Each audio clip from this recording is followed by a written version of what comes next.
the Chün Chou Record of the Zen master Huangbo Xiyun, a collection of sermons and dialogues recorded by Pei Shu while in the city of Chün Chou.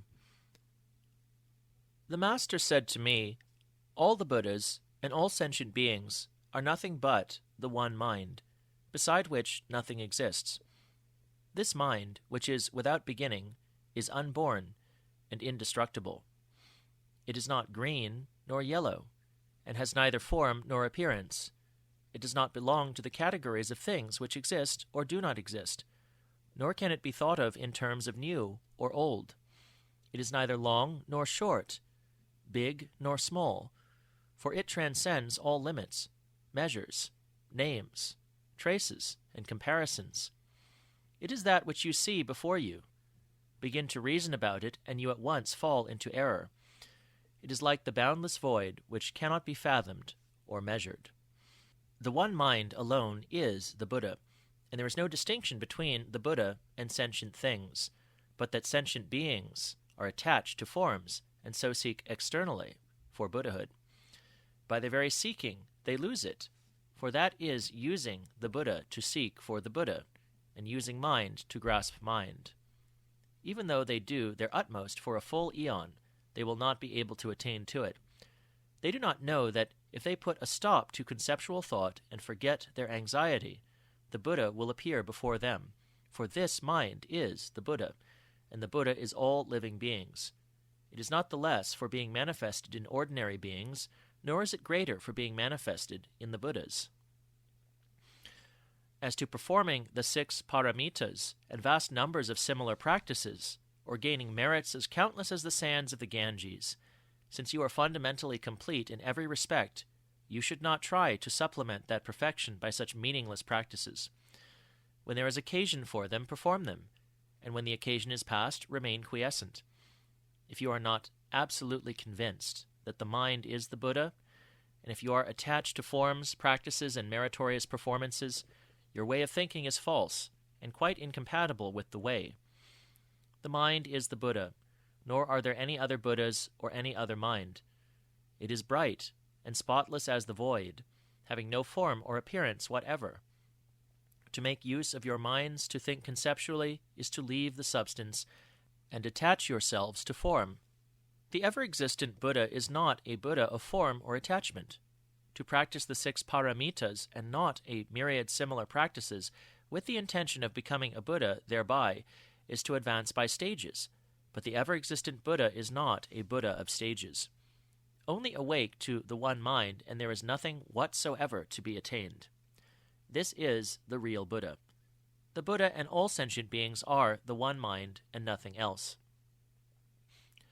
Mind is like the void in which there is no confusion or evil, as when the sun wheels through it, shining upon the 4 corners of the world. For when the sun rises and illuminates the whole earth, the void gains not in brilliance. And when the sun sets, the void does not darken. The phenomena of light and dark alternate with each other, but the nature of the void remains unchanged. So it is with the mind of the Buddha and of sentient beings. If you look upon the Buddha as presenting a pure, bright, or enlightened appearance, or upon sentient beings as presenting a foul, dark, or mortal-seeming appearance, these conceptions resulting from attachment to form will keep you from supreme knowledge, even after the passing of as many eons as there are sands in the Ganges. There is only the one mind, and not a particle of anything else on which to lay hold, for this mind is the Buddha. If you, students of the way, do not awake to this mind substance, you will overlay mind with conceptual thought. You will seek the Buddha outside yourselves, and you will remain attached to forms, pious practices, and so on, all of which are harmful and not at all the way to supreme knowledge. Making offerings to all the Buddhas of the universe is not equal to making offerings to one follower of the way who has eliminated conceptual thought. Why? Because such a one forms no concepts whatever. The substance of the Absolute is inwardly like wood or stone, in that it is motionless, and outwardly like the void, in that it is without bounds or obstructions. It is neither subjective nor objective, has no specific location, is formless, and cannot vanish. those who hasten towards it dare not enter, fearing to hurtle down through the void with nothing to cling to or to stay their fall. So they look to the brink and retreat. This refers to all those who seek such a goal through cognition. Thus, those who seek the goal through cognition are like the fur, many, while those who obtain intuitive knowledge of the way are like the horns, few. Manjushri represents fundamental law, and Samantabhadra, activity. By the former is meant the law of the real and unbounded void, and by the latter the inexhaustible activities beyond the sphere of form. Avalokiteshvara represents boundless compassion, Mahastama, great wisdom, and Vimalakirti, spotless name. Spotless refers to the real nature of things, while name means form. Yet form is really one with real nature, hence the combined term spotless name. All the qualities typified by the great bodhisattvas are inherent in men, and are not to be separated from the one mind. Awake to it, and it is there. You students of the way who do not awake to this in your own minds, and who are attached to appearances, or who seek for something objective outside your own minds, have all turned your backs on the way. The sands of the Ganges, the Buddha said of these sands, if all the Buddhas and Bodhisattvas with Indra and all the gods walk across them, the sands do not rejoice. And if oxen, sheep, reptiles, and insects tread upon them, the sands are not angered. For jewels and perfumes they have no longing, and for the stinking filth of manure and urine they have no loathing. This mind is no mind of conceptual thought, and it is completely detached from form. So Buddhas and sentient beings do not differ at all.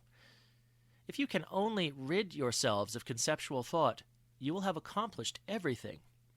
But if you students of the way do not rid yourselves of conceptual thought in a flash, even though you strive for eon after eon, you will never accomplish it. Enmeshed in the meritorious practices of the three vehicles, you will be unable to attain enlightenment. Nevertheless, the realization of the one mind may come after a shorter or a longer period. There are those who, upon hearing this teaching, rid themselves of conceptual thought in a flash. There are others who do this after following through the 10 beliefs, the 10 stages, the 10 activities, and the 10 bestowals of merit. Yet others accomplish it after passing through the 10 stages of a bodhisattva's progress. But whether they transcend conceptual thought by a longer or a shorter way, the result is a state of being. There is no pious practicing, and no action of realizing. That there is nothing which can be attained is not idle talk. It is the truth. Moreover, whether you accomplish your aim in a single flash of thought, or after going through the 10 stages of a bodhisattva's progress, the achievement will be the same, for this state of being admits of no degrees, so the latter method merely entails eons of unnecessary suffering and toil. The building up of good and evil both involve attachment to form. Those who, being attached to form, do evil have to undergo various incarnations unnecessarily, while those who, being attached to form, do good subject themselves to toil and privation equally to no purpose. In either case, it is better to achieve sudden self-realization and to grasp the fundamental Dharma. This Dharma is mind, beyond which there is no Dharma, and this mind is the Dharma, beyond which there is no mind. Mind in itself is not mind, yet neither is it no mind. To say that mind is no mind implies something existent. Let there be a silent understanding, and no more. Away with all thinking and explaining. Then we may say that the way of words has been cut off, and movements of the mind eliminated. This mind is the pure Buddha source inherent in all men. All wriggling beings possessed of sentient life, and all the Buddhas and Bodhisattvas are of this one substance and do not differ. Differences arise from wrong thinking only, and lead to the creation of all kinds of karma. Our original Buddha nature is, in highest truth, devoid of any atom of objectivity. It is void, omnipresent, silent, pure. It is glorious and mysterious, peaceful joy. And that is all. Enter deeply into it, by awaking to it yourself. That which is before you is it, in all its fullness. utterly complete. There is naught beside. Even if you go through all the stages of a bodhisattva's progress towards Buddhahood, one by one, when at last, in a single flash, you attain to full realization, you will only be realizing the Buddha nature which has been with you all the time. And by all the foregoing stages, you will have added to it nothing at all. You will come to look upon those eons of work and achievement as no better than unreal actions performed in a dream. That is why the Tathagata said, I truly attained nothing from complete unexcelled enlightenment. Had there been anything attained, Dipamkara Buddha would not have made the prophecy concerning me. He also said, this Dharma is absolutely without distinctions, neither high nor low, and its name is Bodhi. It is pure mind, which is the source of everything, and which, whether appearing as sentient beings or as Buddhas, as the rivers and mountains of the world which has form, as that which is formless, or as penetrating the whole universe, is absolutely without distinctions, there being no such entities as selfness and otherness. This pure mind, the source of everything, shines forever and on all with the brilliance of its own perfection. But the people of the world do not awake to it, regarding only that which sees, hears, feels, and knows as mind. Blinded by their own sight, hearing, feeling, and knowing, they do not perceive the spiritual brilliance of the source substance. If they would only eliminate all conceptual thought in a flash, that source substance would manifest itself like the sun ascending through the void and illuminating the whole universe without hindrance or bounds. Therefore, if you students of the way seek to progress through seeing, hearing, feeling, and knowing, when you are deprived of your perceptions, your way to mind will be cut off, and you will find nowhere to enter. Only realize that, though real mind is expressed in these perceptions, it neither forms part of them, nor is separate from them. You should not start reasoning from these perceptions, nor allow them to give rise to conceptual thought. Yet nor should you seek the one mind apart from them, or abandon them in your pursuit of the Dharma. Do not keep them or abandon them, nor dwell in them, nor cleave to them. Above, below, and around you, all is spontaneously existing, for there is nowhere which is outside the Buddha mind. When the people of the world hear it said that the Buddhas transmit the doctrine of the mind, they suppose that there is something to be attained or realized apart from mind, and thereupon they use mind to seek the Dharma, not knowing that mind and the object of their search are one. Mind cannot be used to seek something from mind, for then, after the passing of millions of eons, the day of success will still not have dawned. Such a method is not to be compared with suddenly eliminating conceptual thought, which is the fundamental Dharma. Suppose a warrior, forgetting that he was already wearing his pearl on his forehead, were to seek for it elsewhere. He could travel the whole world without finding it. But if someone who knew what was wrong were to point it out to him, the warrior would immediately realize that the pearl had been there all the time. So if you students of the way are mistaken about your own real mind, not recognizing that it is the Buddha, you will consequently look for him elsewhere, indulging in various achievements and practices and expecting to attain realization by such graduated practices. But even after eons of diligent searching, you will not be able to attain to the way. These methods cannot be compared to the sudden elimination of conceptual thought, in the certain knowledge that there is nothing at all which has absolute existence, nothing on which to lay hold, nothing on which to rely, nothing in which to abide, nothing subjective or objective. It is by preventing the rise of conceptual thought that you will realize Bodhi. And when you do, you will just be realizing the Buddha, who has always existed in your own mind. Eons of striving will prove to be so much wasted effort, just as, when the warrior found his pearl, he merely discovered what had been hanging on his forehead all the time. And just as his finding of it had nothing to do with his efforts to discover it elsewhere. Therefore, the Buddha said, I truly attained nothing from complete unexcelled enlightenment. It was for fear that people would not believe this, that he drew upon what is seen with the 5 sorts of vision, and spoken with the 5 kinds of speech. So this quotation is by no means empty talk, but expresses the highest truth. Students of the way should be sure that the 4 elements composing the body do not constitute the self, that the self is not an entity, and that it can be deduced from this that the body is neither self nor entity. Moreover, the 5 aggregates composing the mind, in the common sense, do not constitute either a self or an entity. Hence, it can be deduced that the so-called individual mind is neither self nor entity. The 6 sense organs, including the brain, which together with their 6 types of perception and the 6 kinds of objects of perception constitute the sensory world, must be understood in the same way. Those 18 aspects of sense are separately and together void. There is only mind source, limitless in extent and of absolute purity. Thus there is sensual eating and wise eating. When the body composed of the 4 elements suffers the pangs of hunger, and accordingly you provide it with food, but without greed, that is called wise eating. On the other hand, if you gluttonously delight in purity and flavor, you are permitting the distinctions which arise from wrong thinking. Merely seeking to gratify the organ of taste without realizing when you have taken enough is called sensual eating. Shravakas reach enlightenment by hearing the Dharma, so they are called Shravakas. Shravakas do not comprehend their own mind, but allow concepts to arise from listening to the doctrine. Whether they hear of the existence of Bodhi and Nirvana through supernormal powers or good fortune or preaching, they will attain to Buddhahood only after 3 eons of infinitely long duration.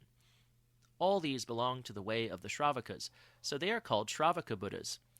But to awaken suddenly to the fact that your own mind is the Buddha, that there is nothing to be attained or a single action to be performed, this is the supreme way. This is really to be as a Buddha. It is only to be feared that you students of the way, by the coming into existence of a single thought, may raise a barrier between yourselves and the way. From thought instant to thought instant, no form.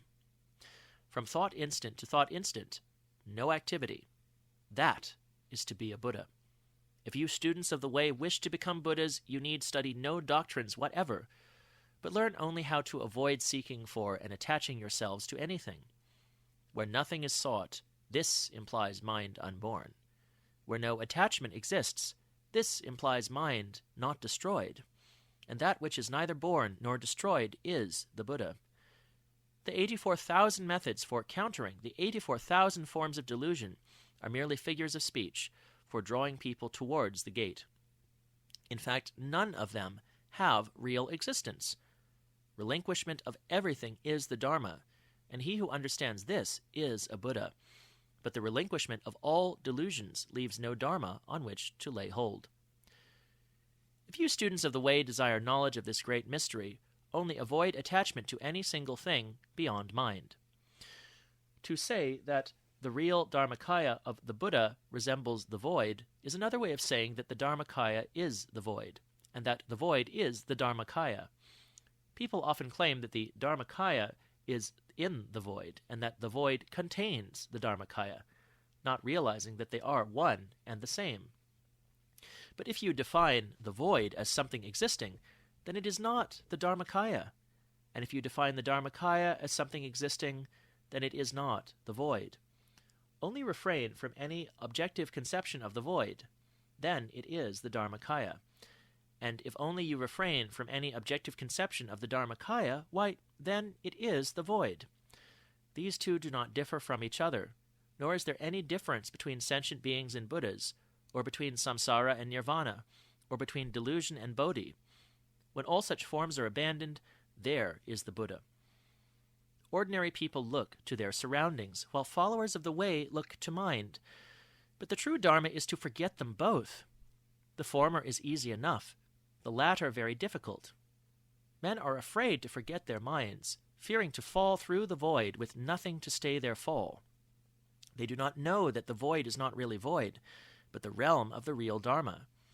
This spiritually enlightening nature is without beginning, as ancient as the void, subject neither to birth nor to destruction, neither existing nor not existing, neither impure nor pure, neither clamorous nor silent, neither old nor young, occupying no space, having neither inside nor outside, size nor form, color nor sound.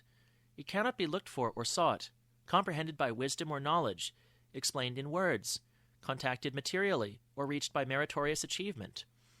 All the Buddhas and Bodhisattvas, together with all wriggling things possessed of life, share in this great nirvanic nature. This nature is mind. Mind is the Buddha, and the Buddha is the Dharma. Any thought apart from this truth is entirely a wrong thought. You cannot use mind to seek mind, the Buddha to seek the Buddha, or the Dharma to seek the Dharma. So you students of the way should immediately refrain from conceptual thought. Let a tacit understanding be all. Any mental process must lead to error. There is just a transmission of mind with mind. This is the proper view to hold. Be careful not to look outwards to material surroundings. To mistake material surroundings for mind is to mistake a thief for your son. It is only in contradistinction to greed, anger, and ignorance that abstinence, calm, and wisdom exist. Without illusion, how could there be enlightenment? Therefore, Bodhidharma said, the Buddha enunciated all dharmas in order to eliminate every vestige of conceptual thinking. If I refrained entirely from conceptual thought, what would be the use of all the dharmas? Attach yourselves to nothing beyond the pure Buddha nature, which is the original source of all things. Suppose you were to adorn the void with countless jewels. How could they remain in position? The Buddha nature is like the void. Though you were to adorn it with inestimable merit and wisdom, how could they remain there? They would only serve to conceal its original nature and to render it invisible. That which is called the doctrine of mental origins, followed by certain other sects, postulates that all things are built up in mind and that they manifest themselves upon contact with external environment, ceasing to be manifest when that environment is not present. But it is wrong to conceive of an environment separate from the pure, unvarying nature of all things. That which is called the mirror of concentration and wisdom, another reference to non-Zen Mahayana doctrine, requires the use of sight, hearing, feeling, and cognition, which lead to successive states of calm and agitation. But these involve conceptions based on environmental objects. They are temporary expedients appertaining to one of the lower categories of roots of goodness. And this category of roots of goodness merely enables people to understand what is said to them. If you wish to experience enlightenment yourselves, you must not indulge in such conceptions. They are all environmental dharmas concerning things which are and things which are not, based on existence and non-existence.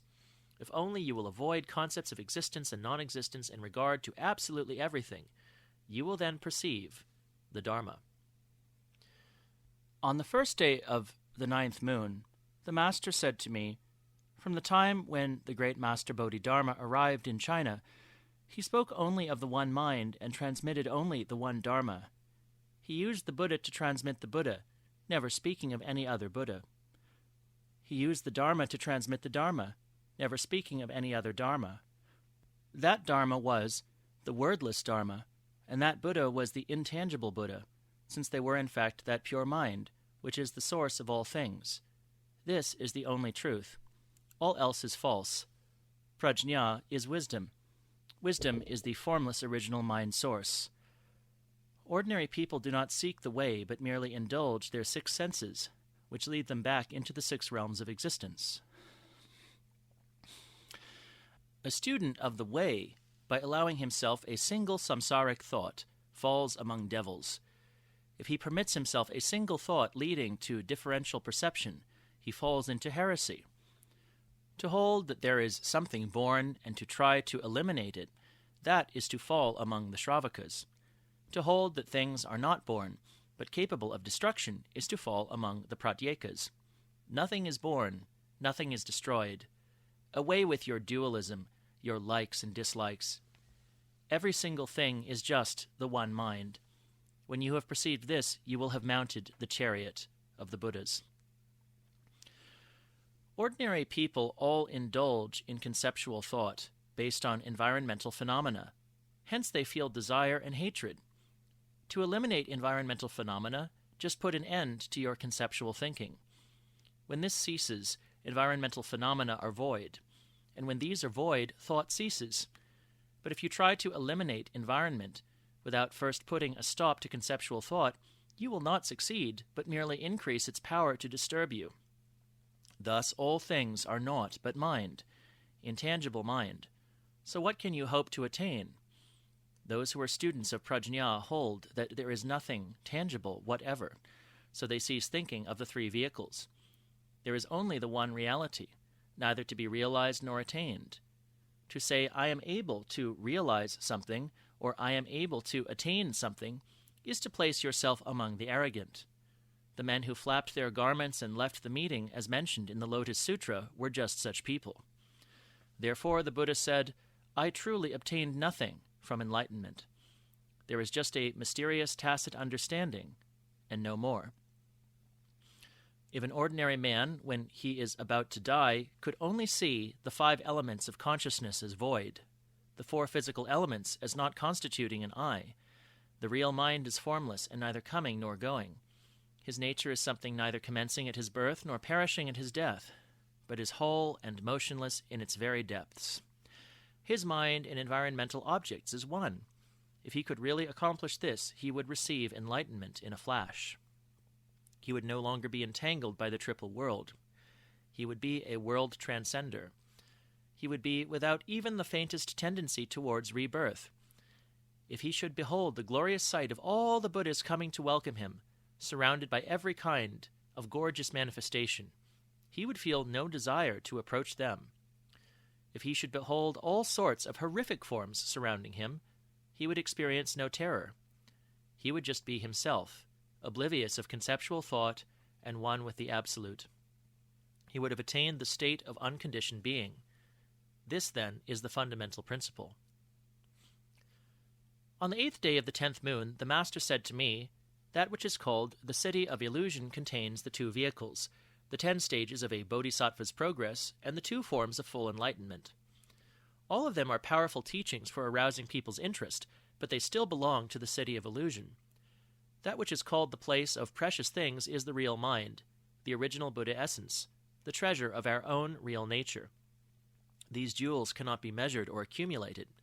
Yet since there are neither Buddha nor sentient beings, neither subject nor object, where can there be a city of precious things? If you ask, well, so much for the city of illusion, but where is the place of precious things? It is a place to which no directions can be given. For if it could be pointed out, it would be a place existing in space.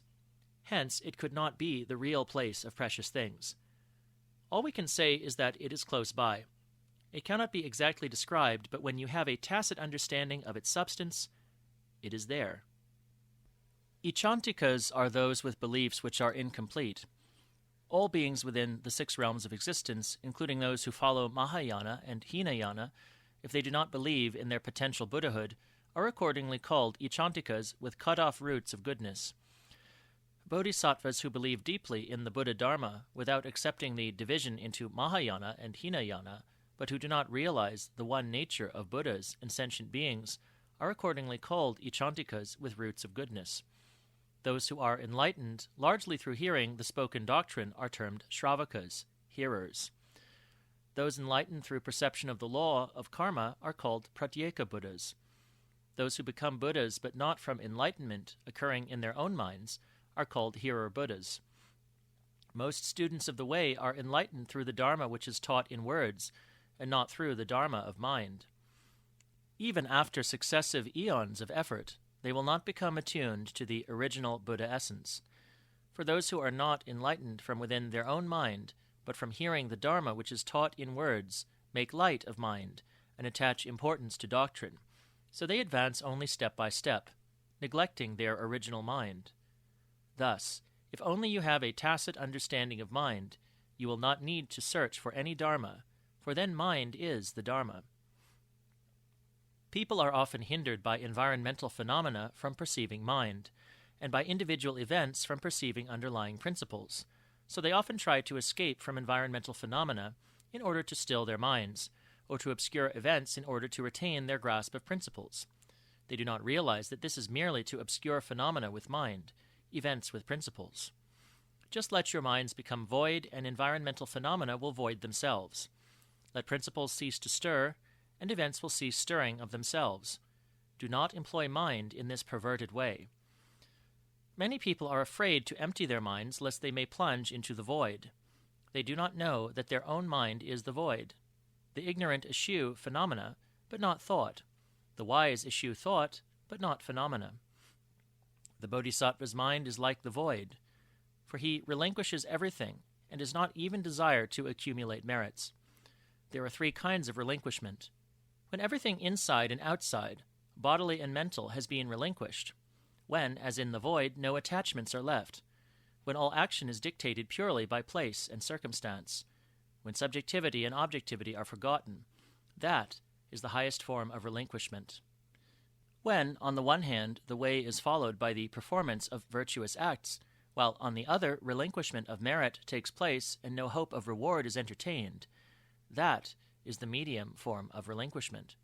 When all sorts of virtuous actions are performed in the hope of reward by those who nevertheless know of the void by hearing the Dharma, and who are therefore unattached, that is the lowest form of relinquishment. The first is like a blazing torch held to the front, which makes it impossible to mistake the path. The second is like a blazing torch held to one side, so that it is sometimes light and sometimes dark. The third is like a blazing torch held behind, so that pitfalls in front are not seen.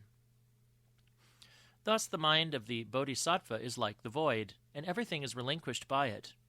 When thoughts of the past cannot be taken hold of, that is relinquishment of the past. When thoughts of the present cannot be taken hold of, that is relinquishment of the present. When thoughts of the future cannot be taken hold of, that is relinquishment of the future. This is called utter relinquishment of triple time. Since the Tathagata entrusted Kashyapa with the Dharma until now, mind has been transmitted with mind, and these minds have been identical.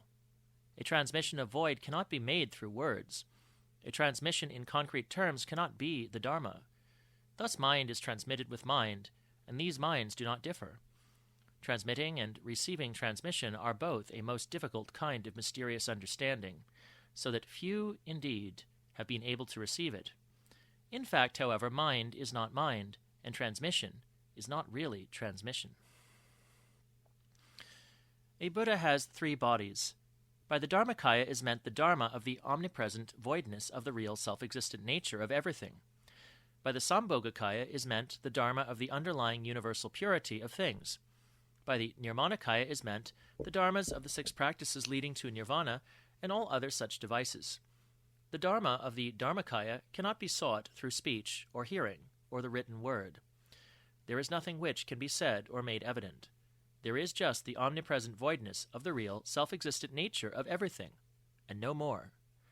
Therefore, saying that there is no Dharma to be explained in words is called preaching the Dharma. The Sambhogakaya and the Nirmanakaya both respond with appearances suited to particular circumstances.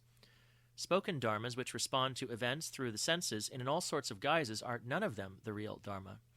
So it is said that the Sambhogakaya or the Nirmanakaya is not a real Buddha or preacher of the Dharma. The term unity refers to a homogeneous spiritual brilliance, which separates into six harmoniously blended elements.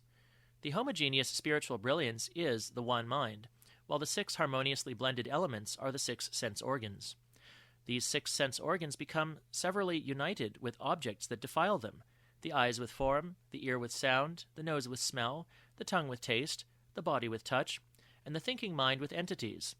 Between these organs and their objects arise the six sensory perceptions, making 18 sense realms in all. If you understand that these 18 realms have no objective existence, you will bind the six harmoniously blended elements into a single spiritual brilliance which is the one mind. All students of the way know this, but cannot avoid forming concepts of a single spiritual brilliance and the six harmoniously blended elements. Accordingly, they are chained to entities and fail to achieve a tacit understanding of original mind. When the Tathagata manifested himself in this world, he wished to preach a single vehicle of truth. But people would not have believed him, and by scoffing at him would have become immersed in the sea of sorrow, samsara. On the other hand, if he had said nothing at all, that would have been selfishness, and he would not have been able to diffuse knowledge of the mysterious way for the benefit of sentient beings. So he adopted the expedient of preaching that there are three vehicles. As, however, these vehicles are relatively greater and lesser, unavoidably there are shallow teachings and profound teachings, none of them being the original Dharma. So it is said that there is only a one-vehicle way. If there were more, they could not be real. Besides, there is absolutely no way of describing the Dharma of the one mind. Therefore, the Tathagata called Kashyapa to come and sit with him on the seat of proclaiming the law, separately entrusting to him the wordless Dharma of the one mind. This branchless Dharma was to be separately practiced, and those who should be tacitly enlightened would arrive at the state of Buddhahood. Question: what is the way, and how must it be followed? Answer: what sort of thing do you suppose the way to be, that you should wish to follow it? Question: what instructions have the masters everywhere given for dhyana practice and the study of the Dharma? Answer: words used to attract the dull of wit are not to be relied on. Question: if those teachings were meant for the dull-witted, I have yet to hear what Dharma has been taught to those of really high capacity. Answer: if they are really men of high capacity, where could they find people to follow? If they seek from within themselves, they will find nothing tangible. How much less can they find a Dharma worthy of their attention elsewhere? Do not look to what is called the Dharma by preachers, for what sort of Dharma could that be? Question: if that is so, should we not seek for anything at all? Answer: by conceding this, you would save yourself a lot of mental effort. Question: but in this way, everything would be eliminated. There cannot just be nothing. Answer: who called it nothing? Who was this fellow? But you wanted to seek for something. Question: since there is no need to seek, why do you also say that not everything is eliminated? Answer: not to seek is to rest tranquil. Who told you to eliminate anything? Look at the void in front of your eyes. How can you produce it or eliminate it? Question: if I could reach this Dharma, would it be like the void? Answer: morning and night I have explained to you that the void is both one and manifold. I said this as a temporary expedient, but you are building up concepts from it. Question: do you mean that we should not form concepts as human beings normally do? Answer: I have not prevented you, but concepts are related to the senses, and when feeling takes place, wisdom is shut out. Question: then should we avoid any feeling in relation to the Dharma? Answer: where no feeling arises, who can say that you are right? Question: why do you speak as though I was mistaken in all the questions I have asked your reverence? Answer: you are a man who doesn't understand what is said to him. What is all this about being mistaken? Question: up to now you have refuted everything which has been said. You have done nothing to point out the true Dharma to us. Answer: in the true Dharma there is no confusion, but you produce confusion by such questions. What sort of true Dharma can you go seeking for? Question: since the confusion arises from my questions, what will your reverence's answer be? Answer: observe things as they are and don't pay attention to other people. There are some people just like mad dogs barking at everything that moves, even barking when the wind stirs among the grass and leaves. Regarding this Zen doctrine of ours, since it was first transmitted, it is never taught that men should seek for learning or form concepts. Studying the way is just a figure of speech. It is a method of arousing people's interest in the early stages of their development. In fact, the way is not something which can be studied. Study leads to the retention of concepts, and so the way is entirely misunderstood. Moreover, the way is not something specially existing. It is called the Mahayana mind which is not to be found inside, outside, or in the middle. Truly, it is not located anywhere. The first step is to refrain from knowledge-based concepts. This implies that if you were to follow the empirical method to the utmost limit, on reaching that limit you would still be unable to locate mind. The way is spiritual truth and was originally without name or title. It was only because people ignorantly sought for it empirically that the Buddhas appeared and taught them to eradicate this method of approach. Fearing that nobody would understand, they selected the name way. You must not allow this name to lead you into forming a mental concept of a road. So it is said, when the fish is caught, we pay no more attention to the trap. When body and mind achieve spontaneity, the way is reached and mind is understood. A Shramana is so called because he has penetrated to the original source of all things. The fruit of attaining the Shramana stage is gained by putting an end to all anxiety. It does not come from book learning. If you now set about using your minds to seek mind, listening to the teaching of others, and hoping to reach the goal through mere learning, when will you ever succeed? Some of the ancients had sharp minds. They no sooner heard the doctrine proclaimed than they hastened to discard all learning. So they were called sages who, abandoning learning, have come to rest in spontaneity. In these days, people only seek to stuff themselves with knowledge and deductions, seeking everywhere for book knowledge and calling this Dharma practice. They do not know that so much knowledge and deduction have just the contrary effect of piling up obstacles. Merely acquiring a lot of knowledge makes you like a child who gives himself indigestion by gobbling too much curds. Those who study the way, according to the three vehicles, are all like this. All you can call them is people who suffer from indigestion. When so-called knowledge and deductions are not digested, they become poisons, for they belong only to the plane of samsara. In the absolute there is nothing at all of this kind. So it is said, in the armory of my sovereign there is no sword of thusness. All the concepts you have formed in the past must be discarded and replaced by void. Where dualism ceases, there is the void of the womb of Tathagatas. The term womb of Tathagatas implies that not the smallest hair's breadth of anything can exist there. That is why the Dharma Raja, the Buddha, who broke down the notion of objective existence, manifested himself in this world. And that is why he said, when I was with Dipankara Buddha, there was not a particle of anything for me to attain. This saying is intended just to void your sense-based knowledge and deductions. Only he who restrains every vestige of empiricism and ceases to rely upon anything can become a perfectly tranquil man. The canonical teachings of the three vehicles are just remedies for temporary needs. They were taught to meet such needs and so are of temporary value and differ one from another. If only this could be understood, there would be no more doubts about it. Above all, it is essential not to select some particular teaching suited to a certain occasion, and being impressed by its forming part of the written canon, regard it as an immutable concept. Why so? Because in truth there is no unalterable Dharma which the Tathagata could have preached. People of our sect would never argue that there could be such a thing. We just know how to put all mental activity to rest, and thus achieve tranquility. We certainly do not begin by thinking things out and end up in perplexity. Question. From all you have just said, mind is the Buddha, but it is not clear as to what sort of mind is meant by this mind which is the Buddha. Answer. How many minds have you got? Question. But is the Buddha the ordinary mind or the enlightened mind? Answer. Where on earth do you keep your ordinary mind and your enlightened mind? Question. In the teaching of the three vehicles, it is stated that there are both. Why does your reverence deny it? Answer. In the teaching of the three vehicles, it is clearly explained that the ordinary and enlightened minds are illusions. You don't understand. All this clinging to the idea of things existing is to mistake vacuity for the truth. How can such conceptions not be illusory? Being illusory, they hide mind from you.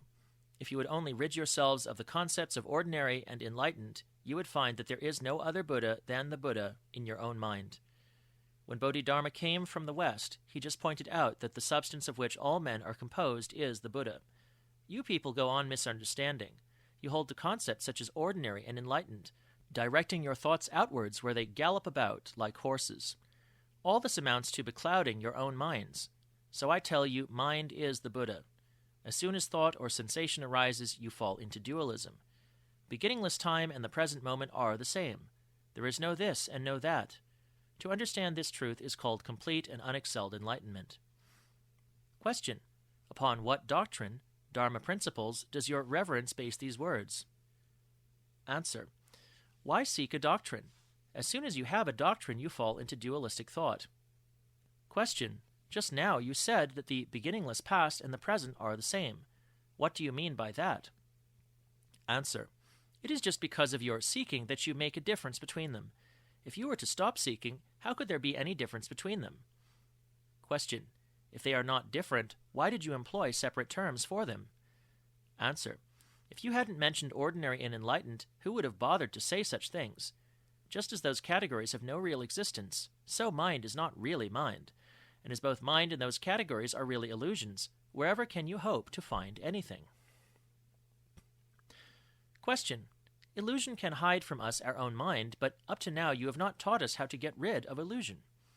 Answer. The arising and the elimination of illusion are both illusory. Illusion is not something rooted in reality. It exists because of your dualistic thinking. If you will only cease to indulge in opposed concepts such as ordinary and enlightened, illusion will cease of itself. and then if you still want to destroy it wherever it may be, you will find that there is not a hair's breadth left of anything on which to lay hold. This is the meaning of, I will let go with both hands, for then I shall certainly discover the Buddha in my mind. Question. If there is nothing on which to lay hold, how is the Dharma to be transmitted? Answer. It is a transmission of mind with mind. Question. If mind is used for transmission, why do you say that mind too does not exist? Answer. Obtaining no Dharma whatever is called mind transmission. The understanding of this mind implies no mind and no Dharma. Question. If there is no mind and no Dharma, what is meant by transmission? Answer. You hear people speak of mind transmission, and then you talk of something to be received. So Bodhidharma said, the nature of the mind, when understood, no human speech can compass or disclose. Enlightenment is not to be attained, and he that gains it does not say he knows. If I were to make this clear to you, I doubt if you could stand up to it. Question. Surely the void stretching out in front of our eyes is objective. Then aren't you pointing to something objective and seeing mind in it? Answer. What sort of mind could I tell you to see in an objective environment? Even if you could see it, it would only be mind reflected in an objective sphere. You would be like a man looking at his face in a mirror. Though you could distinguish your features in it clearly, you would still be looking at a mere reflection. What bearing has this on the affair that brought you to me? Question. If we do not see by means of reflections, when shall we see at all? Answer. So long as you are concerned with by means of, you will always be depending on something false. When will you ever succeed in understanding? Instead of observing those who tell you to open wide both your hands like one who has nothing to lose, you waste your strength bragging about all sorts of things. Question. To those who understand, even reflections are nothing? Answer. If solid things do not exist, how much the less can we make use of reflections? Don't go about babbling like a dreamer with his eyes open, like a sleepwalker. Stepping into the public hall, his reverence said, having many sorts of knowledge cannot compare with giving up seeking for anything, which is the best of all things. Mind is not of several kinds, and there is no doctrine which can be put into words. As there is no more to be said, the assembly is dismissed. Question. What is meant by relative truth? Answer. What would you do with such a parasitical plant as that? Reality is perfect purity. Why base a discussion on false terms? To be absolutely without concepts is called the wisdom of dispassion. Every day, whether walking, standing, sitting, or lying down, and in all your speech, remain detached from everything within the sphere of phenomena. Whether you speak or merely blink an eye, let it be done with complete dispassion.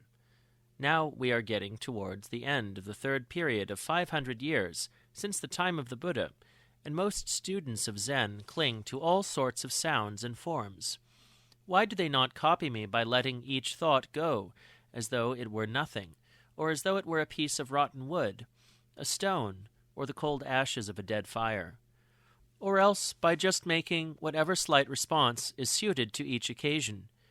If you do not act thus, when you reach the end of your days here, you will be tortured by Yama. You must get away from the doctrines of existence and non-existence, for mind is like the sun, forever in the void, shining spontaneously, shining without intending to shine. This is not something which you can accomplish without effort, but when you reach the point of clinging to nothing whatever, you will be acting as the Buddhas act. This will indeed be acting in accordance with the saying, develop a mind which rests on no thing whatever. For this is your pure Dharmakaya, which is called supreme perfect enlightenment. If you cannot understand this, though you gain profound knowledge from your studies, though you make the most painful efforts and practice the most stringent austerities, you will still fail to know your own mind. All your effort will have been misdirected, and you will certainly join the family of Mara. What advantage can you gain from this sort of practice? As Chi Kung once said, the Buddha is really the creation of your own mind. How then can he be sought through scriptures? Though you study how to attain the 3 grades of bodhisattvahood, the 4 grades of sainthood, and the 10 stages of a bodhisattva's progress to enlightenment until your mind is full of them, you will merely be balancing yourself between ordinary and enlightened. Not to see that all methods of following the way are ephemeral is samsaric dharma. Its strength once spent, the arrow falls to earth. you build up lives which won't fulfill your hopes, how far below the transcendental gate from which one leap will gain the Buddha's realm? It is because you are not that sort of man that you insist on a thorough study of the methods established by people of old for gaining knowledge on the conceptual level. Qigong also said, if you do not meet a transcendental teacher, you will have swallowed the Mahayana medicine in vain. If you would spend all your time walking, standing, sitting, or lying down, learning to halt the concept-forming activities of your own mind, you could be sure of ultimately attaining the goal. Since your strength is insufficient, you might not be able to transcend samsara by a single leap. But after 5 or 10 years, you would surely have made a good beginning and be able to make further progress spontaneously. It is because you are not that sort of man that you feel obliged to employ your mind studying dhyana and studying the way. What has all that got to do with Buddhism? So it is said that all the Tathagata taught was just to convert people. It was like pretending yellow leaves are real gold, just to stop the flow of a child's tears. It must by no means be regarded as though it were ultimate truth. If you take it for truth, you are no member of our sect. And what bearing can it have on your original substance? So the sutra says, what is called supreme perfect wisdom implies that there is really nothing whatever to be attained. If you are also able to understand this, you will realize that the way of the Buddhas and the way of devils are equally wide of the mark. The original, pure, glistening universe is neither square nor round, big nor small. It is without any such distinctions as long and short. It is beyond attachment and activity, ignorance and enlightenment. You must see clearly that there is really nothing at all, no humans, and no Buddhas. The great chiliocosms, numberless as grains of sand, are mere bubbles. All wisdom and all holiness are but streaks of lightning. None of them have the reality of mind. The Dharmakaya, from ancient times until today, together with the Buddhas and patriarchs, is one. How can it lack a single hair of anything? Even if you understand this, you must make the most strenuous efforts. Throughout this life, you can never be certain of living long enough to take another breath. Question. The 6th patriarch was illiterate. How is it that he was handed the robe which elevated him to that office? Elder Shen Shu, a rival candidate, occupied a position above 500 others, and, as a teaching monk, he was able to expound 32 volumes of sutras. Why did he not receive the robe? Answer. Because he still indulged in conceptual thought, in a dharma of activity. To him, as you practice, so shall you attain, was a reality. So the 5th patriarch made the transmission to Huineng, Wei Lang. At that very moment, the latter attained a tacit understanding, and received in silence the profoundest thought of the Tathagata. That is why the Dharma was transmitted to him. You do not see that the fundamental doctrine of the Dharma is that there are no Dharmas, yet that this doctrine of no Dharma is in itself a Dharma. And now that the no Dharma doctrine has been transmitted, how can the doctrine of the Dharma be a Dharma? Whoever understands the meaning of this deserves to be called a monk, one skilled at Dharma practice. If you do not believe this, you must explain the following story. The elder Wei Ming climbed to the summit of the Ta Yu mountain to visit the 6th patriarch. The latter asked him why he had come. Was it for the robe or for the Dharma? The elder Wei Ming answered that he had not come for the robe, but only for the Dharma. Whereupon the 6th patriarch said, Perhaps you will concentrate your thoughts for a moment and avoid thinking in terms of good and evil.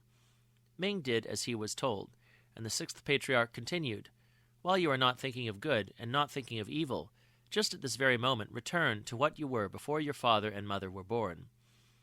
Even as the words were spoken, Ming arrived at a sudden tacit understanding.